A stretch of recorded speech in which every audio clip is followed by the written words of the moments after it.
It's been quite a few weeks from the last time that I was talking about the situation that Josephine was going through. It's been about 4 or 5 weeks because I know the last time I spoke to you, I shared about how Josephine had Adele. Herself and Leonard were dealing with it well. And then after a few weeks, Leonard's now started spending more time with his friends, leaving Josephine alone. So now she's feeling sad and lonely. And what she's been doing is she's been entertaining herself with a bottle of wine over the weekends.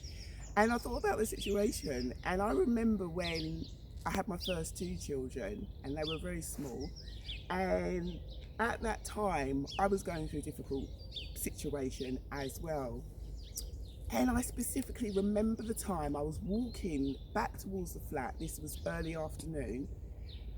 I went to go and lay down, and I remember before entering the flat, I did see something being advertised that there was going to be a tenancy meeting. I thought, maybe, I might go to that.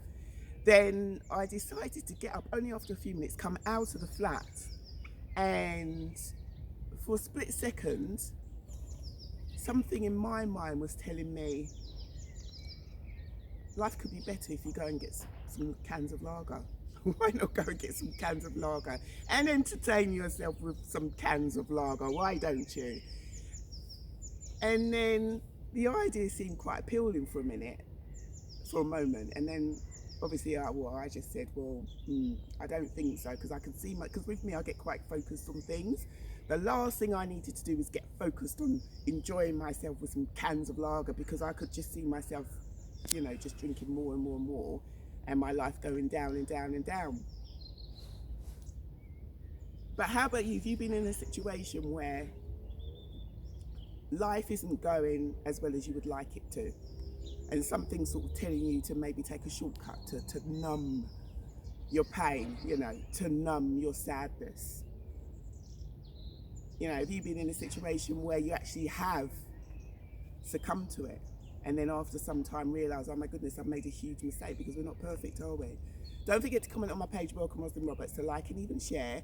Don't forget to press the notification button so that all the videos that I do come up and running straight to you. But it would be good to hear from you. And the reason why I was sad and lonely at the time was because in my late teens and early 20s, there was certain things I was going through, especially as you do as a teenager. But so what I did was I distanced myself from people. I lost a lot of trust in people, and I talk about this in my first book, A Sacrifice of a Lifetime. So when I got married, I had my husband, we've got the flat, and now we've got the children. Obviously, I don't have a proper social circle around me, so I was feeling quite lonely and sad. But what I then decided to do was make an effort and start making friends. Obviously, now I've got children, I realised that I needed to go out and join some parenting groups and toddler groups and things like that, and to go along to the tenancy meeting, because that's going to encourage me to meet other people that live in my community. So it was all good. I'm so glad that my mind did switch from thinking something negative for a split second and then diverting into going into something positive. But I thought I'd just share that with you.